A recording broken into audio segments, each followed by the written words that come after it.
everyone, welcome back to This Is the Police. Not gonna lie, don't remember exactly what happened in the last last episode. Honestly, if you want to know my time frame right now, because I think this is going to come out first, look out for Isaac the Movie, a video coming out on my channel probably this week, or maybe the end of this week, like Saturday or something. Boy, is it a long one. So my mind is a little bit frazzled right now. I think in the last episode, Lana said to us that the mayor had raped her, and she's like hiding under the table because she's like built this career for herself to be, like strong and independent. And if she went out into the papers about this, it would just be seen as like a sympathy vote that, she's like building up a career on sympathy instead. And she didn't want that. Jack then confessed to her, and he's confessed to multiple people now that he's taking pills basically as an addict. Then the dentist is around still, and crime in the city is not getting any better. And also we're still trying to make that $500,000. Anyway, former Secretary of Mayor Rogers found brutally murdered. The dentist kills former Secretary of Mayor Rogers, and 33-year-old Judith Pierce becomes third victim of the dentist. We have to deal with this dentist at some point. We're still getting left these clues, birds of a feather flock together. That's an old saying. And by old, I mean, it's actually one we've had before. I still don't get what this is actually doing. I'm hoping it means I'm doing well because they're all thumbs up, but who knows? You're too tired? No. No. I need all my detectives. Oh, Purdy's a bit tired actually, but I'm sure she'll do a cracking job. Right, I don't remember exactly what I was up to with my cassette tapes. I think we might have had this, but we'll play it again. I have no conviction in that. It sounds familiar though, so I think we've had it. Right, let me just check the affairs quickly. I don't remember if we had anything going on. We have nothing in the labour market. Oh, I also had the realisation, by the way, that at City Hall you can request multiple things. So we've kind of hamstrung ourselves a little bit. One other thing we kept getting was false alarms. People keep calling in saying like, oh, I've heard a drill noise outside a construction site. It must be the dentist who's chasing after me. It's like, yeah, probably not. But we have to send people out just in case they get brutally murdered. I know that I'm going to skip one of these eventually, and they're going to get brutally murdered by the dentist. Illegal business activities. Electronics owner Henry Harker reported that 2 young men were collecting computers in their garage and selling them without a registered sales license. This upstart with its fat friend are trying to destroy my business. They're making cheap counterfeits and misleading potential customers. These fraudsters don't have any respect for the law. Okay, illegal business activities. Not the hardest thing. I'm going to send Austin. Cabota? Cabota? Interesting name. Cabota, I guess. Cabota. I don't know. We're going to come up with a nickname for you, Cabota. I think this is your first shift, and Gardner. I can't think of anything with Cabota. It's so unusual for a name. Like, I couldn't even guess, like, an ethnic background on Cabota.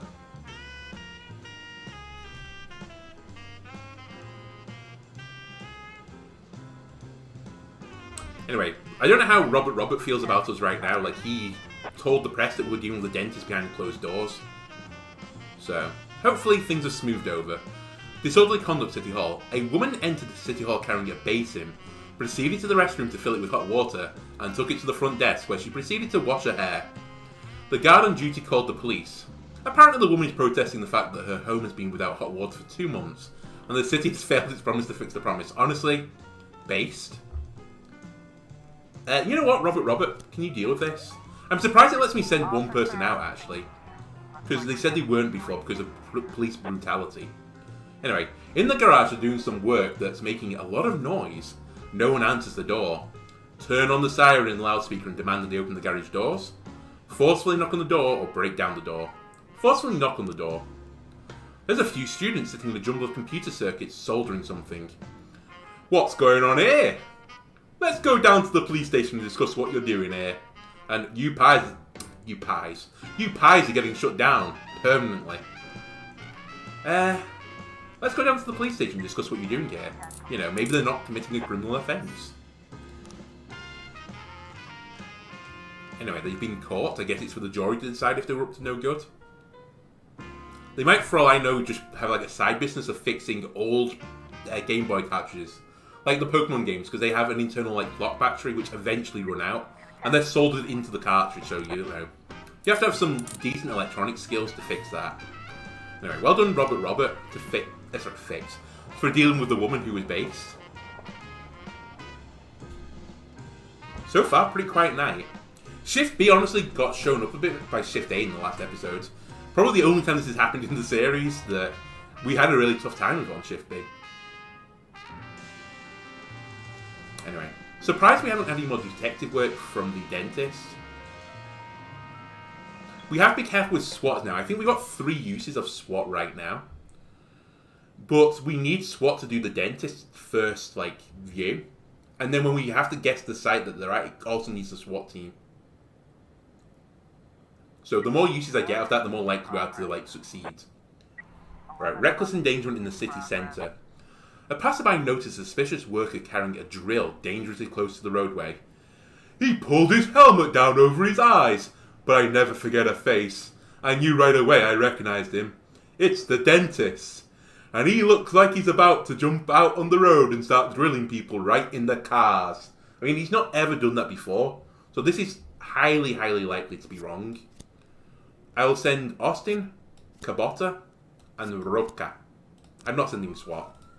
Drug sale at the Last Picture Show Theatre. Movie house cashier E. Moody noticed a suspicious van, which seems to be some kind of shop. He's afraid that drug traffickers have moved in next door. Purdy, Timpson, and Robert. Go and check this out. We don't want people selling drugs in our city, especially not next to the movie theatre. It seemed like a really poor decision to, you know, go into drugs before you go to the movie theatre. Like, who wants to, like, stoned out your mind while watching a film? Yeah, of course it wasn't. Like, that's just a waste of money, especially with theatre prices nowadays. Now I think about it, the last movies that I watched at the cinema, one of them was Avatar: The Last Airbender, the live-action film, which, to be fair, possibly could have done with drugs at the end of the film, so maybe that's where they're making their business. People are watching these terrible films, then coming out and then going like, I'm so enraged, I'm going to do hard drugs. I don't know. It's the only frame of mind I can think of. But maybe it is like, you know, oh, I need something to cool my, like, mind down. Like, I need to, like, chill out. Because I'm about to spend, like, £7 at the cinema just for tickets. Plus, like, £5 for popcorn or something, and then, like, £2 for a bottle of Pepsi or something. Other soda manufacturers are available. Anyway, an assault at the gas station. A trucker grew furious when he discovered a dead cockroach in his sandwich. He grabbed the waitress by the hair and beat her head into the table. The Roadhouse's hostess called the police. Hurry! Soon he'll be coming for me! Florida? You know what? We'll send Shaw, actually, and Gardner. Kick this guy's ass. I know it's horrible to find, like, an insect or something in your food, but that doesn't give you permission to beat the waitress's head. Especially when she's not the one that's going to be cooking it. I bet you also did, like, that smug thing. It's like, I'm going to leave you a tip right here. Bang, bang, bang, bang. Actually, no. He's a cunt. He wouldn't have done anything cool. The van is parked alone near the cinema. It looks empty. It's the mystery machine. Watch. Walk up quietly and knock on the door. Walk up and pound loudly on the door. Let's just watch. Someone started moving inside the van. Don't move. Break the driver's side window or run to the driver's door. Pull a gun and order them to exit the vehicle immediately. I mean, I think this is the most American response. But I'm going to go with don't move. Like, again, we don't know if he's actually up to no good, but I guess if we caught him, he was. Because otherwise it would have been a false alarm. I've never seen one of those things come out as a false alarm, when it, like, gives you decisions to make. It's never gone like, oh, he's just living inside of his van right now. Like, he's taking a shower from a bucket. Harassment at Eddie's Burgers. A woman is on the phone claiming that that the person sitting at the next table is the terrible maniac from the TV. The man was staring at his feet and carrying a work bag on his shoulder, which showed the contours of a drill. Are you sure it's a drill, lady? Are you sure he's not been to, like, Ann Summers or something? You know. It's 2021. Well, actually, I guess in the game it's not 2021. I don't know when it's meant to be in the game. 1980s or something? Maybe 1970s? Anyway, we'll send Kochi, Austin, Roka, and Cabota. I'm not going to send the SWAT, I refuse. Just out of the principles of it. Even though, like, I've barely got any time left. No SWAT. Okay, well done. We caught the guy beating the hostess. They'll be back in time, hopefully, for another case. Suspicious individual. Oh, you know what? A suspicious individual at taxi. A strange taxi driver brought me home one night, then stayed parked outside my house, looking up at my windows. I'm afraid it's the maniac who likes to come drill you at night. Words. Please come quickly. Just check on this. Again. Potentially different words of drill there. Oh, I've got another frame in the arson case, though. Ah.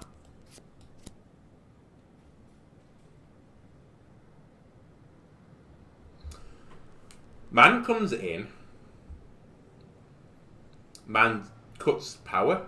Which way around does this go? I thought he cut the power first. The fire was started on a small plastic canister filled with accelerant, which was thrown through the street window. When the fire began, the building was already without power. So this happens first. And I thought the point here was that you ran into Ronald Sherman on the street. I feel like this should be right. The only other way around I can think of it being is this. If that's not the case, then I think we've got a frame wrong. Maybe the accelerant's wrong. I don't know. We might have to ask Detective Google at the end of this. Anyway, open investigation. Aha, this is the brother instead. The brother arguing with the woman. I mean, we haven't got the case, all the things yet, so I'm not going to humour that one right now. The man was coming home from his work at the factory. The bag he is carrying holds only a change of clothes and a small lunchbox. And a vibrating butt plug. But no, that's personal business. I think you would still probably report it on a police report, just, you know, that is what the drill was.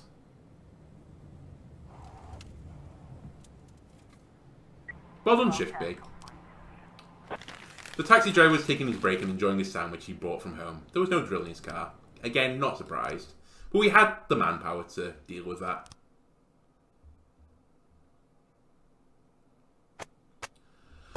Drunken firefighters soaks pedestrians with hose. The Freeburg Tribune. School bus crashes into candy store. And Christopher G. Sands Ice Arena hosts book fair. There's a pun here. Cold and books. Cold literature? No.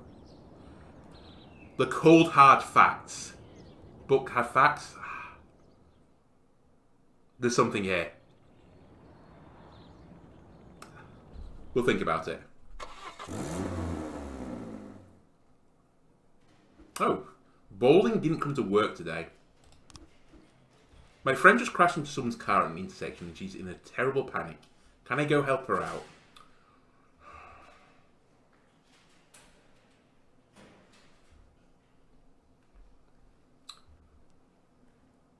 I mean, what are you realistically going to do? I'm going to say no. Actually, no. If you've stayed up all night listening to a book, that doesn't mean you don't come into work. Store-bought amnesty, Seth Campbell. I feel like I've listened to this one as well before, but I don't know. Right, tomorrow's the deadline. No, this was to get rid of all detectives. I do not care. $384. I'm taking it. I'll back pocket that. Okay. So first things first. Sims. Wait, no, it's not Sims. Bowling. Out. Vickers. We're making a substitution tonight. It's Vickers for bowling. Perfect. Right, Shift A, let's see what you can do. Again, what's the mayor going to do? He might remove an officer from me. We'll just request it back next week. But I have some seriously good detectives. Right, a homicide investigation. Mindy Reyes was returning from work after midnight and came upon a male corpse lying in the alley near her home. Bradley and Kanu. Go deal with this investigation. I could have put 3 detectives in that. I've not tried 3. I think I've always done 2. Or 1. But maybe that would make it go a lot faster. Maybe I get through the cases quicker. I don't know. Right, a theft at the Everyday Mall. The well-known porn actress Betty Belly was caught shoplifting underwear. She's wearing the stolen items and refuses to remove them or pay. You know what? I think we'll be a bit more sensitive about this one. Like, if someone's going to have to be getting undressed, potentially in a store, I'll send Spain and Bailey. Like, the last thing that, like, Betty Belly wants is, you know, Prado and Powers, like, wrestling her to the ground. Okay. The corpse. The corpse says, his right hand has been severed. I guess it's a zombie now. His right hand has been severed. And there's bruises behind the knees. There's 3 bullet holes in the chest. And a lot of blood around the body.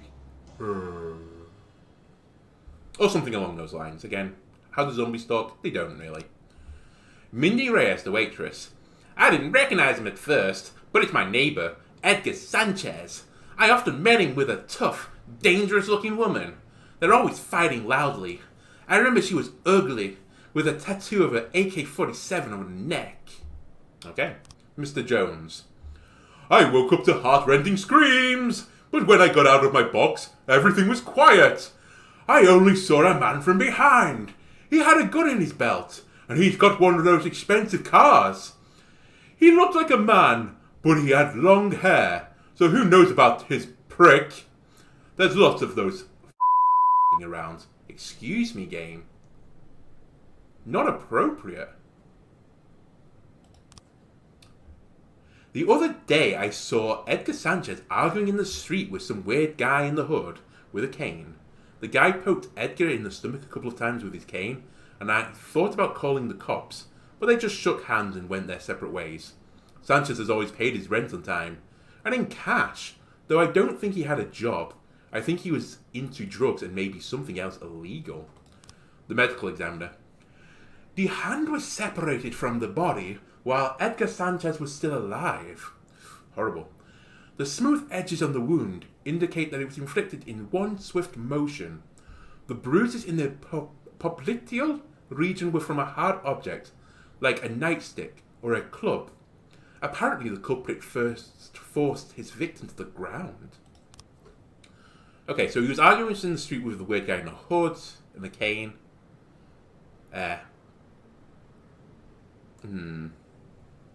Weird guy in the hood with a cane. Heart-rending screams. Had a gun in his belt. Expensive car. And was a man with long hair. And Prince Jones needs to learn about language. Reyes, dangerous looking woman as well. Lots of different potential suspects here. Okay.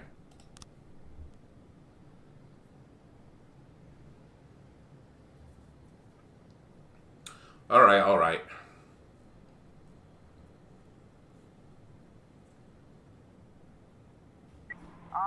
Right, theft at Everyday Mall. The lady's behaving provocatively. Officer, do you want to take it off me yourself? Persuade the store manager that this can be solved amicably and arrange to meet with Betty alone. Put the porn actress in handcuffs. Or, you are very kind, but we'll have to go down to the station. Easy. Easy peasy. Lemon squeezy. Ooh, Route 22. Jack! Old friend! The police academy staff have come down with stomach flu, and a huge influx of new recruits is coming in. We just don't have the manpower. Help an old friend out. Send me 5 smart guys who can help organize everything and start up the program. 5? Okay, we'll send you Big Mac, O'Sullivan, Shano, I'm going to go out on a limb in here and send you Taylor. 5 pretty good boys and girls in blue. Mainly because I want the money, not going to lie. Okay, we're going to get punished. Fraud at St. John's Cathedral. A priest was called in saying that a woman right on the front steps of the cathedral selling his parishioners golden tickets to paradise for $50 a pop. What terrible blasphemy! You must arrest this lost soul immediately. Okay. Powers, Jorgensen, and Woodard. Again, I like the chiseled jaw of Jorgensen. Like, he could crack skulls with his jaw. Oh, God. Homicide. A gardener saw a young woman pushing her elderly wheelchair-bound husband into the deep end of the pool. I don't know why I laughed then. I kind of just imagine that the wheelchair, like, it's going to be a false alarm because it has, like, flotation devices on it.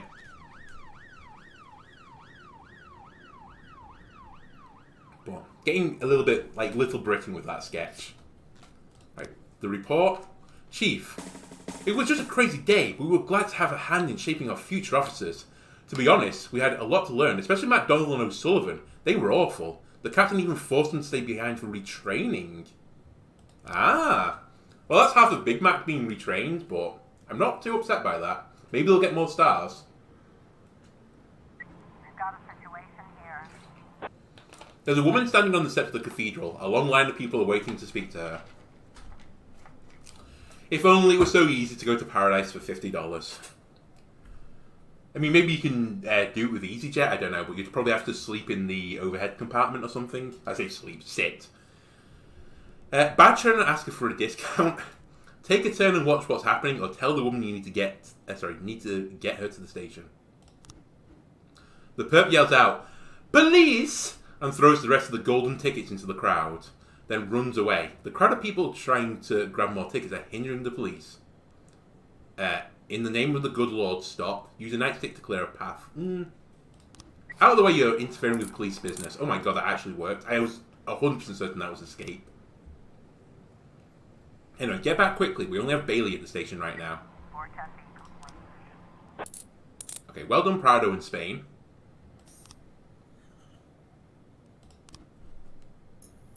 I can't remember what we sent them on, actually. Was it the homicide? So someone did push their elderly relative into the deep end of the pool. Well, I guess since no civilians were harmed, they floated. I imagine wheelchairs don't float, though. My guess is that sunk, but maybe he just, like, lay on his back and that was the end of that. Right, attempted carjacking at Live Good Mini Market, the parking lot. An elderly woman reports 2 men in business suits circling a car in the parking lot, trying to get in. The woman repeated the conversation she heard. "What do we do now, genius? Break the window?" I bet you this is someone that's just literally trying to get into the car and, like, they've locked their keys in the car. We'll check it out. Ooh, that's awkward because I don't have a lot of officers to deal with this. A massive fight at Lucifer in the Sky Lizard's nightclub. At a concert, the drummer of the local metal band Plunger in the Desert became offended by some shouting from the crowd and in a rage threw his bass drum into the audience. Some fans suffered injury, while others rushed the stage to retaliate against the musicians. You might not like this. You don't like this. Okay. Well, we're going to have to ignore that then. There's just no way about it.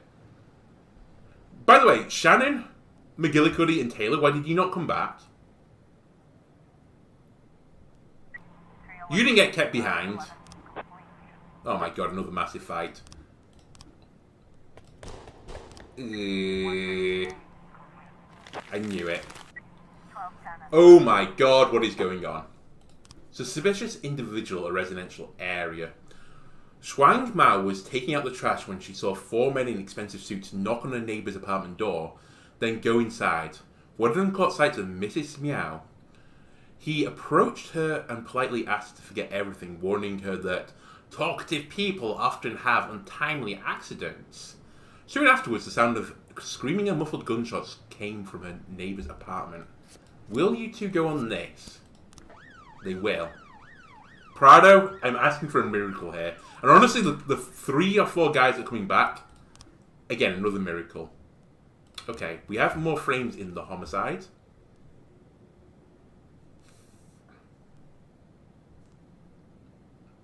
I don't think any of these are right. Because he had his arm cut off while he was still alive, so what would he do with a blunt instrument? I mean, we haven't got all the frames anyway. We're missing something on the hit and run.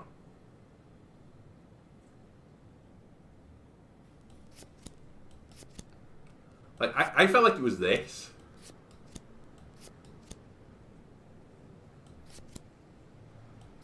Like, he's walking, Jeep comes along. Maybe this is first, actually. Jeep comes along, man walks, Jeep waits for corner. Jeep hits him, although he'd have to do a pretty quick U-turn. Runs him over again? I don't know. I feel like there's a frame missing still. Oh yeah, I forgot. I forgot why I'm waiting. Okay, I'm not sending 4 of my best, but I'm sending 4 competent officers here. Will you do this with the paddy wagon? They will. Best of luck to you, troopers. I can't. 1210 complete. Oh my god. You're actually heroes. You're the biggest heroes. They sell the cocaine, by the way. Right, you guys try and get back as fast as is humanly possible, and you could be reinforcements. You're not going to make it in time, though. Oh my god. Oh my god. Well done, Shift A. And end the day. Actually, congratulations. You did a fantastic job there. Anyway, I think I'm going to end the video here. Sorry it's a bit of a short one, but, you know, I filmed a long one the other day, so bear with it. If you enjoyed the video, leave a like, comment, subscribe, and I'll see you next time. Goodbye.